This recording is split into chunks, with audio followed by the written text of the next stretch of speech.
ಈ ಜನಕ್ಕೆ ನಾವು ಏನೆಲ್ಲವನ್ನು ಮಾಡಿದ್ರೂ ಸಾಲದು. ನಾವು ಬಂದಾಗ ನಿಮ್ಮಲ್ಲಿ ರೈಲ್ವೆ ಇರಲಿಲ್ಲ, ಅಂಚೆ ಇರಲಿಲ್ಲ, ಪೊಲೀಸ್, ಕಾಯ್ದೆ, ಮಿಷನರಿ ಶಾಲೆಗಳು ಯಾರು ಇರಲಿಲ್ಲ. ಆದ್ರೂ ಈ ಚಳುವಳಿ ಯಾಕೆ ಮಾಡಿದರ್? ಎಸ್ ಸಾಹೇಬ್ರೆ, ನೀವು ಹೇಳಿದಾಗೆ ನಮ್ ದೇಶದಾಗೆ ಇಂಥ ಮಾಡಲ್ ಸೌಲಭ್ಯಗಳು ಇರ್ಲಿಲ್ಲ ನಿಜ. ಆದ್ರೆ ಈ ಜನಕ್ಕೆ ಅವುಗಳ ಅಗತ್ಯ ಕೂಡ ಇರ್ಲಿಲ್ಲ. ಮತ್ತೇನು ಬೇಕಿತ್ತು? ಅದನ್ನು ಕೇಳಿದ್ರೆ ನಾವು ಈಸಿಯಾಗಿ ಕೊಡ್ತಾ ಇದ್ವಿ. ಸಾಹೇಬ್ರೆ, ಅವ್ರು ಕೇಳೋದನ್ನ ನೀವು ಈಸಿಯಾಗಿ ಕೊಟ್ಟಿದ್ರೆ ಇಂದು ದೇಶದ ಮೂಲೆ ಮೂಲೆಯಲ್ಲಿ ದೇಶ ಪ್ರೇಮಿಗಳು ಸಾಯ್ತಾ ಇರಲಿಲ್ಲ. ಅವರನ್ನೆಲ್ಲ ನಾವು ಹ್ಯಾಂಗ್ ಮಾಡಿಲ್ಲ ಮಲ್ದರ್, ಅವರಾಗೆ ಬಂದು ಬೇಕಾಯ್ತಿದ್ರು ಅಷ್ಟೇ. ಸಾಹೇಬ್ರ, ಜನ ಪ್ರಶ್ನೆ ಮಾಡ್ತಾ ಇರೋದು ಆಡಳಿತವನ್ನು ನಮಗೆ ಬಿಟ್ಟು ಕೊಡಿ ಅಂತ. ಓ ಶೇಟ್, ಅದು ಹೇಗೆ ಸಾಧ್ಯ?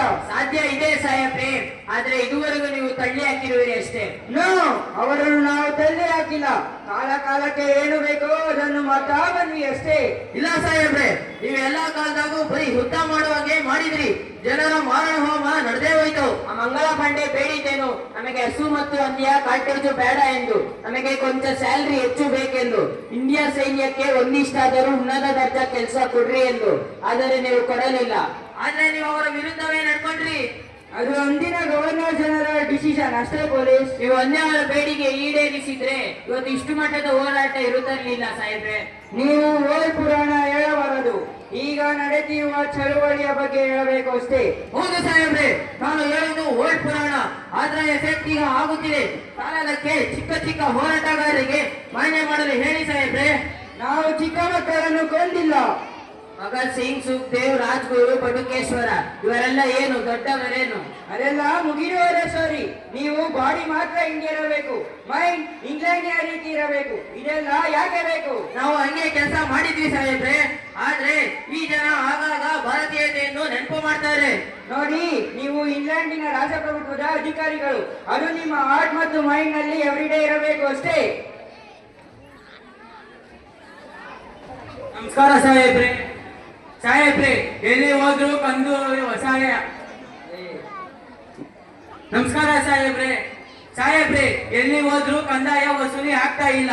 ಶಾರದಕ್ಕೆ ಇವತ್ತು ಗಾಂಧೀಜಿ, ಜವಾಹರ್ಲಾಲ್ ನೆಹರು, ವಲ್ಲಭಾಯ್ ಪಟೇಲ್ ಈ ದೊಡ್ಡ ನಾಯಕರೆಲ್ಲ ಮುಂಬೈನ ಪ್ರಾಂತ್ಯದ ಜನಕ್ಕೆ ಏನೋ ಹೇಳಕ್ ಹೋಗಿದ್ದಾರೆ. ಗವಲೆ ಟ್ಯಾಂಕ್ ಮೈದಾನದಾಗ ಎಲ್ಲಾದ್ರೂ ಬರೀ ಬೆಳಿ ಟೋಪಿಗಳದೇ ಹಾವಳಿ.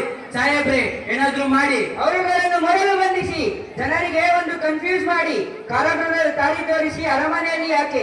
ಓಕೆ, ಇನ್ನು ಎಲ್ಲ ಅವರುಗಳನ್ನು ಟ್ಯಾಕ್ಸ್ ಕಡ್ಡಾಯವಾಗಿ ಕಲೆಕ್ಟ್ ಮಾಡಿ.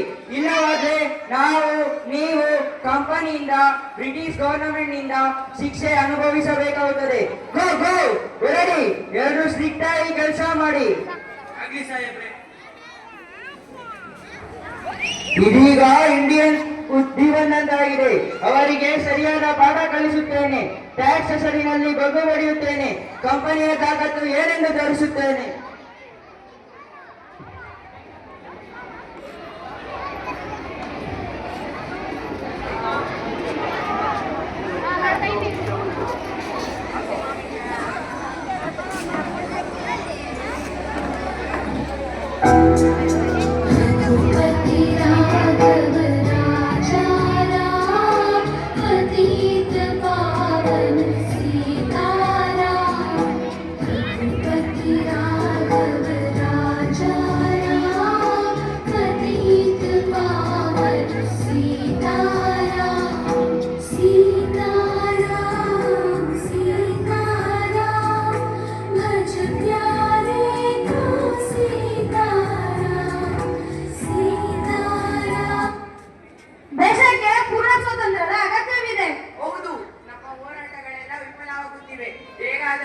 ಸ್ವಾತಂತ್ರ್ಯ ಗಳಿಸುವುದು ಅನಿವಾರ್ಯವಾಗಿದೆ.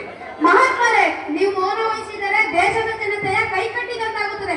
ಏನಾದರೂ ಖಂಡಿತರೆ, ನಾವು ಹೇಳುವುದೇನು? ರಸ್ಕಿನನ ಅಂಟು ದಿಸ್ ಲಾಸ್ಟ್ ಹರಿಶ್ಚಂದ್ರನ ಸತ್ಯತೆಯನ್ನು ನಾನು ಕಂಡುಕೊಂಡ ಅಹಿಂಸೆ ಸತ್ಯಾಗ್ರಹಗಳು ನನ್ನನ್ನು ನಡೆಸಿವೆ. ಮಹಾತ್ಮರೇ, ಮುಂದೆಯೂ ನಾವು ಏನಾದರೂ ನಡೆಸಲೇಬೇಕು. ಏಕೆಂದರೆ ದೇಶದ ಮೂಲೆ ಮೂಲೆಯ ಜನರ ಪ್ರಾಣ ಪಕ್ಷಿಯನ್ನು ಬ್ರಿಟಿಷರು ಆರಿಸಿದ್ದಾರೆ.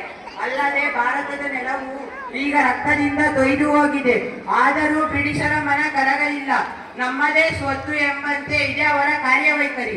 ಈಗಿನ ಸುದ್ದಿ ನಿಮಗೆ ತಿಳಿದಿಲ್ಲ ಅನಿಸಿದೆ. ಭಾರತೀಯರು ಒಪ್ಪಿಗೆ ಇಲ್ಲದೆ ಎರಡನೇ ಮಹಾಯುದ್ಧಕ್ಕೆ ನಮ್ಮನ್ನು ಸೇರಿಸುವ ಹುನ್ನಾರ ನಡೆದಿದೆ. ಹೌದು ಪಂಡಿತ್ಜಿ, ಕ್ರಿಪ್ಸನ್ ಸಾಧ್ಯವಾಯಿತು. ದುಂಡು ಮೇಜಿನ ಪರಿಷತ್ಗಳು ವಿಫಲವಾದವು. ಭಾರತೀಯರ ಮೇಲಿನ ದಾಳಿಯನ್ನು ಅಧ್ಯಯನ ಮಾಡಲು ಭಾರತೀಯರೇ ಇಲ್ಲದ ಆಯೋಗ ಏಕೆ ಬೇಕು, ನೀವೇ ಹೇಳಿ. ಯುದ್ಧ ಯುದ್ಧ ಯುದ್ಧ ಎಂದರೆ ನನ್ನ ಮನಸ್ಸು ಮಲಗುತ್ತಿದೆ. ಕ್ರಾಂತಿ ಮಾತು, ದೇಹ ಮತ್ತು ಮನಸ್ಸು ನನ್ನನ್ನು ತಳ್ಳಣಿಸುತ್ತಿದೆ. ನಾನು ಕೈಗೊಂಡ ಸ್ವದೇಶಿಯ ಚಳುವಳಿ, ಅಸಹಕಾರ ಚಳುವಳಿಗಳಲ್ಲಿ ನಾವು ಏನನ್ನು ನೀಡಿದ್ದೀರಿ? ಬರೀ ಹಿಂಸೆ ಹಿಂಸೆ. ಅದೇ ಹೆಸರಲ್ಲಿ ಚಳುವಳಿ ಮಾಡಿದರೆ ಹೇಗೆ? ಅದೇ ಹೆಸರಲ್ಲಿ ಚಳುವಳಿ ಮಾಡಿದರೆ ಹೇಗೆ? ಬ್ರಿಟಿಷರೇ, ಭಾರತ ಬಿಟ್ಟು ತೊಲಗಿ. ಚೋರಿ ಚೋರಿ ನಡೆಗಿಂತ 100 ಪಟ್ಟು ದೊಡ್ಡದು. ಅಲ್ಲದೆ ಅಮಾನ್ಯ ಕೃತ್ಯಗಳಿಗೆ ಹೆಸರಾದ ಆಂಗ್ಲರನ್ನು ಸಂಭ್ರಮಿಸುವೆ. ಛೇ, ಇಂಥ ದುರಂತ ದುಸ್ಥಿತಿ ನಮ್ಮದು. ನನಗಂತೂ ಮನನೊಂದು ಹೋಯಿತು. ಈಗ ನಮ್ಮ ನೇತಾಜಿಯವರು ನಡೆಸುತ್ತಿರುವ ಕ್ರಾಂತಿಯ ಮಾರ್ಗವೇ ಸರಿ. ನಾವುಗಳು ಯುವಕರ ಹೋರಾಟದಲ್ಲಿ ಕ್ರಾಂತಿಯ ನೆಲೆಯದೆಂದು ಅವರನ್ನು ಉಳಿಸಿಕೊಳ್ಳುವ ಸಣ್ಣ ಪ್ರಯತ್ನವೂ ಮಾಡಲಿಲ್ಲ. ಎಂತೆಂಥ ಯುವಮಣಿಗಳು, ಛೇ, ನಾವು ಉಳಿಸಿಕೊಳ್ಳಬೇಕಿತ್ತು. ಹೌದು, ಈಗ ಕಾಲವಂತೂ ಸರಿಯುತ್ತಿದೆ. ನಾವು ಬ್ರಿಟಿಷರಿಗೆ ಭಾರತ ಬಿಟ್ಟು ತೊಲಗಿ ಎಂದು ಹೇಳಬೇಕು. ಅದೇ ಹೆಸರಲ್ಲಿ ಚಳುವಳಿ ಮಾಡಿದರೆ ಹೇಗೆ? ಉತ್ತಮವಾದ ಉಪಾಯ. ಈ ಚಳುವಳಿಯು ಹೆಚ್ಚು ಹೆಚ್ಚು ತೀವ್ರವಾಗುವಂತೆ ತಂತ್ರ ರೂಪಿಸಿ ಡು ಆರ್ ಡೈ ಎಂಬುದು ನನ್ನ ಕರೆ. ಮಹಾತ್ಮರೇ, ಜನತೆಗೆ ನಿಮ್ಮಿಂದಲೇ ಕರೆಯ ಸಂದೇಶ ಭಾರತಕ್ಕೆ ಹಬ್ಬಲಿ. Quit India, do or die. Quit India, do or die. ಬ್ರಿಟಿಷರ quit India, do or die. ಜನತೆಗೆ ನಿಮ್ಮ ಸಂದೇಶ. ಬ್ರಿಟಿಷರೇ ಭಾರತ ಬಿಟ್ಟು ತೊಲಗಿ. ಭಾರತೀಯರೇ, ನೀವು ಸರ್ಕಾರಿ ನೌಕರಿಗಳಿದ್ದರೆ ತ್ಯಜಿಸಿ, ಇಲ್ಲವೇ ಭಾರತೀಯರನ್ನು ಸಹಕರಿಸಿ. ಸೈನಿಕರೇ, ನೀವು ಭಾರತೀಯರ ಮೇಲೆ ಗುಂಡು ಹಾರಿಸಬೇಡಿ. ವಿದ್ಯಾರ್ಥಿಗಳೇ, ವಿದ್ಯೆಯ ಜಾಣ್ಮೆ ಇದ್ದರೆ ಕಾಲೇಜುಗಳನ್ನು ತ್ಯಜಿಸಿ. ರೈತರೇ, ಕಂದಾಯವನ್ನು ನಿರಾಕರಿಸಿ. ಈ ಚಳುವಳಿ ಮಾಡಿ ಇಲ್ಲದೆ ಮಡಿ ಎಂಬಂತೆ ಆಗಲಿ. बोलो भारत माता की हम सब वंदे मातरम. ಲಾರ್ಡ್ ಲೆಲ್ಲಿತ್ಕೋ ಅವರು ಹೇಳಿದ್ದಾರೆ, ನಿಮ್ಮೆಲ್ಲರನ್ನು ಬಂಧಿಸುವುದಕ್ಕೆ. ನೀವು ನಮ್ಮನ್ನು ಬಂಧಿಸಿದರೆ ಭಾರತೀಯರು ನಿಮ್ಮನ್ನು ಸುಮ್ಮನೆ ಬಿಡುವುದಿಲ್ಲ. ಅಹಿಂಸೆ ಅಹಿಂಸೆ ಅಹಿಂಸೆ.